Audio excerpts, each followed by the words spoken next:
There was once a place where torture wasn't just about breaking bones, but about shattering souls. A place so drenched in cruelty that it came to be known as Romania's House of Horror. Sounds like the stuff of nightmares, but this isn't some twisted fiction. This is the chilling reality of the Pitesti Experiment, one of the most terrifying and least known atrocities of the 20th century. In the late 1940s, the world was still reeling from the devastation of World War II, and Eastern Europe had fallen under the iron grip of communism. In Romania, a new regime arose, paranoid, ruthless, hell-bent on wiping out any trace of dissent. They see enemies everywhere, especially among the young, the educated, and anyone who dares to think differently. And so they concocted a plan. Not just a plan to silence their opponents, but to utterly destroy them from within.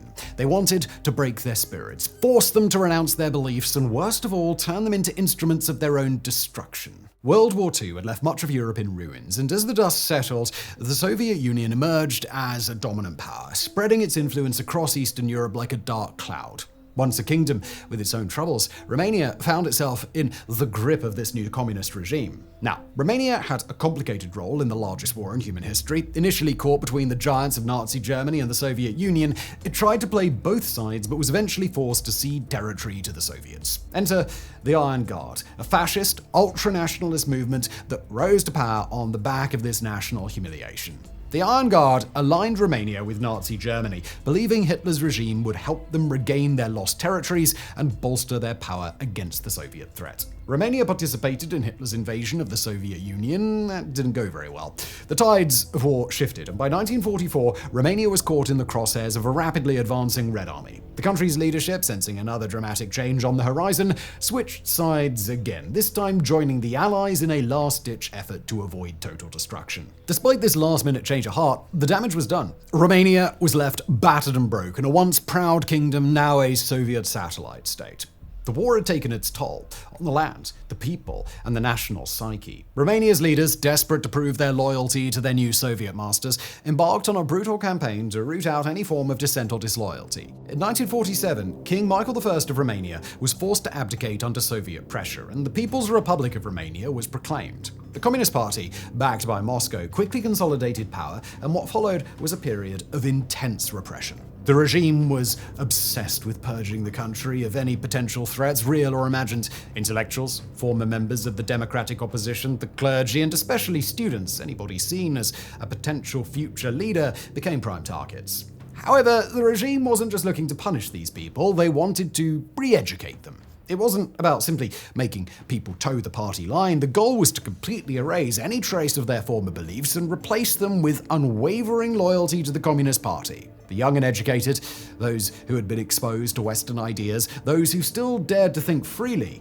these were the people the regime feared most. This is when Pitesti comes into the picture. Located in a small town about 112 kilometers, that's 70 miles northwest of Bucharest, Pitesti prison was just one of many prisons used by the regime to detain political prisoners. But it was in Pitesti that the regime decided to take their methods of repression to a whole new level. They chose this prison, with its population of young, educated prisoners, as a testing ground for an experiment in terror, a place where psychological and physical torture were taken to their most extreme forms. It all started in 1949, just 2 years after Romania officially became a communist state.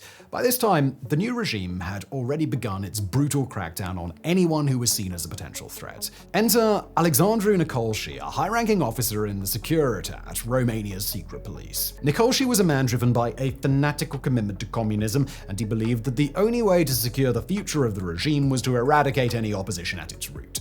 But Nicolshi wasn't content with the usual methods of repression. He wanted to create a new kind of loyalty, one that was born out of total submission, where the very act of resistance would be unimaginable. Nicolshi's twisted vision was put into action by a man named Eugen Tăcănu. Tăcănu was a former student leader who had initially been imprisoned for his involvement with the anti-communist National Peasants' Party. But in a dark twist of fate, Tăcănu turned against his former comrades, offering his services to the regime in exchange for his own survival. He became the chief architect of the Pitesti Experiment, leading a group of prisoners who were coerced or manipulated into becoming torturers themselves. And so, in late 1949, the Pitesti Experiment began. But Calling it an experiment almost feels too clinical, too detached. What happened in Pitesti was nothing short of a descent into hell, where the very fabric of human morality was torn apart. The methods of torture employed during the Pitesti experiment weren't just designed to inflict pain, they were engineered to annihilate the human spirit. The prisoners at Pitesti were subjected to relentless beatings, often administered by their fellow inmates under Tucano's orders. These weren't just random acts of violence, they were systematic, brutal, and intended to break the body as a prelude to breaking the mind. The beatings were so severe that some prisoners suffered permanent injuries, but that was just the beginning. Sleep deprivation was another common tactic. Prisoners were often kept awake for days on end, their senses dulled and their minds clouded by exhaustion. The goal was to wear the prisoners down to the point where they would do anything, say anything, to make it stop. Perhaps the most insidious aspect of the physical torture was starvation. Prisoners were given just enough food to keep them alive, but not enough to maintain their strength. Over time, their bodies weakened, and their ability to resist physically or mentally was gradually stripped away. The combination of hunger, fatigue, and constant physical abuse created a state of utter desperation where even the strongest-willed began to falter. Yet as horrifying as the physical torture was, it pales in comparison to the psychological torment that was inflicted. One of the most terrifying methods was the use of forced betrayals. Prisoners were coerced or manipulated into betraying their friends, their comrades, and even their own beliefs. This wasn't just a matter of turning someone into an informant, it was about making them complicit in the destruction of others. In some cases, prisoners were forced to participate in the torture of their fellow inmates, people they had once trusted, people they had once called friends. And then there were the mock religious ceremonies. Like much of Eastern Europe, Romania has a deep Christian tradition, and many of the prisoners at Pitesti were devout believers. The regime exploited this by staging grotesque parodies of religious rituals, forcing prisoners to blaspheme, desecrate religious symbols, and renounce their faith in the most humiliating ways imaginable. For example, prisoners were sometimes forced to perform mock baptisms where they would baptize each other with urine, all while reciting twisted versions of religious prayers. Others were made to partake in mock communions, eating food that had been defiled in the most degrading ways. Some prisoners were forced to write confessions that were not only false but deeply humiliating. These confessions were often read aloud in front of the other inmates, further degrading the individual and reinforcing the regime's control over every aspect of their lives. The confessions weren't just about admitting to crimes they hadn't committed, they were about renouncing everything that they had ever believed in, everything that had ever given their lives meaning. One of these young men held at Pitesti was Constantin Ticu Dumitrescu, a law student who was just 22 years old when he was arrested. Ticu was active in the National Peasants' Party, a political group that opposed the communist regime. His crime?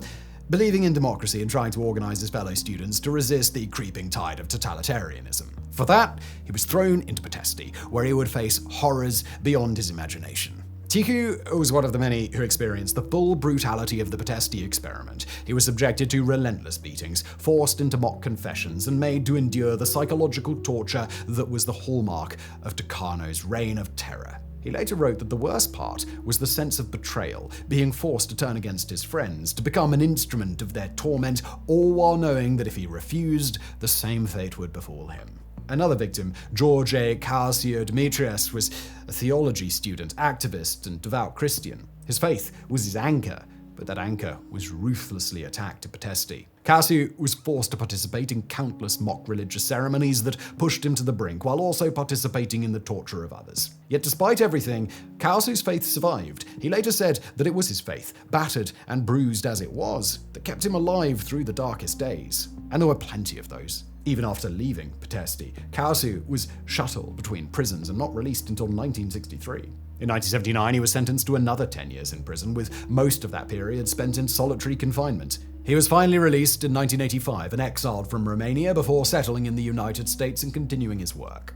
But not everyone was able to hold on. Many victims were so thoroughly broken by the experience that they were never the same again. Some succumbed to despair, others were driven to madness, and some died as a result of the torture they endured. The psychological scars left by the Pitesti experiment were deep and lasting, affecting not just the survivors but also their families and communities. Arne Arnett, another young student caught in the regime's dragnet, was arrested for his involvement in a student group that was deemed subversive. Like the others, he was subjected to horrific torture. But again, What haunted him the most was the way the experiment forced prisoners to turn against each other. Arnid later wrote about his experiences, describing how the regime's strategy of forced betrayals destroyed the bonds of trust and camaraderie that had once existed among the prisoners. At Pitesti, Arnid was subjected to a macabre mock trial that handed him a 20-year hard labor prison sentence. He was released in 1964 and exiled, moving to Munich.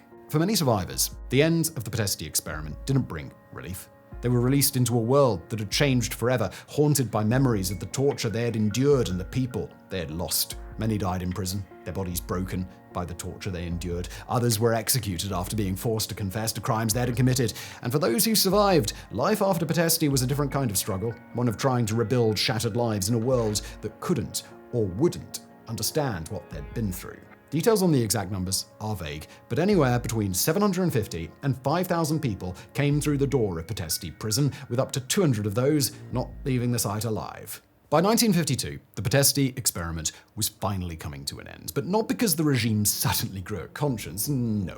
The experiment ended because it had become too brutal, too uncontrollable, even for a regime that thrived on repression. The horrors of Pitesti had become so extreme that they threatened to spill out into the broader world, exposing the regime's darkest secrets. By the early 1950s, cracks began to appear in the Romanian Communist Party's leadership. The experiment, which had been carried out with high-ranking officials' approval, if not their direct involvement, was becoming a liability. Word of the atrocities committed at Pitesti had started to leak out, and there was growing concern that these revelations could undermine the regime's image both domestically and internationally. This was when Romania was trying to present itself as a model of socialist progress to the outside world, and the last thing the leadership wanted was for the brutal truth about Pitesti to come to light. Moreover, there was increasing unease within the ranks of the Securitate itself. Some officers began to fear that the methods used at Pitesti were too extreme, too dangerous. There was a growing recognition that the cycle of violence and betrayal fostered by the experiment could spiral out of control, potentially turning even loyal communists into enemies of the state.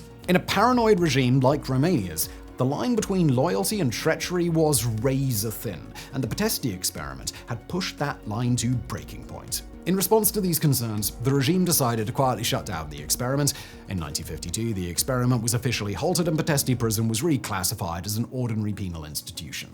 But the end of the experiment didn't mean justice for its victims. In fact, the regime did everything it could to cover up what had happened, destroying evidence and silencing those who knew too much. However, the truth couldn't be buried forever.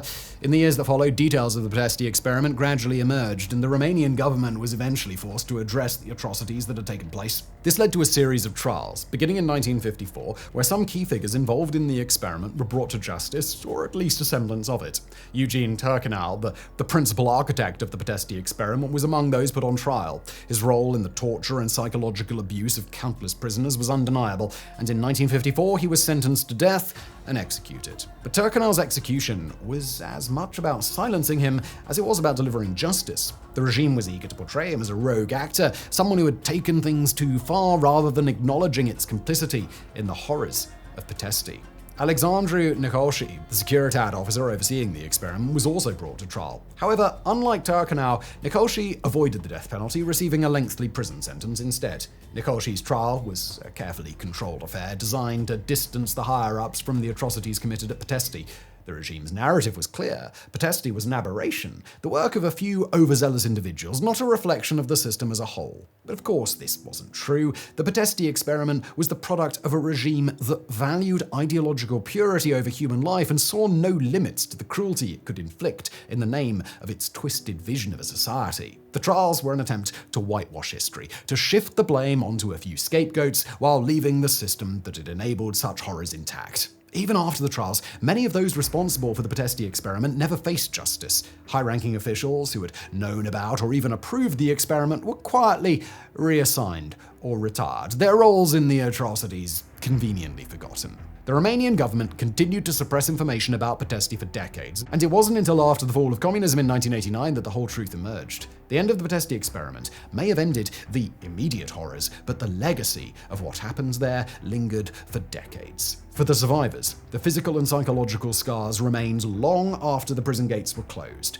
Many of them struggled with guilt, shame, and trauma for the rest of their lives, haunted by memories of the torture they had endured and even handed out themselves to those closest to them. The Pitesti Experiment left a dark stain on Romania's history, a shocking example of the dangers of unchecked power, of what can happen when a regime is willing to sacrifice its own people in pursuit of ideological purity.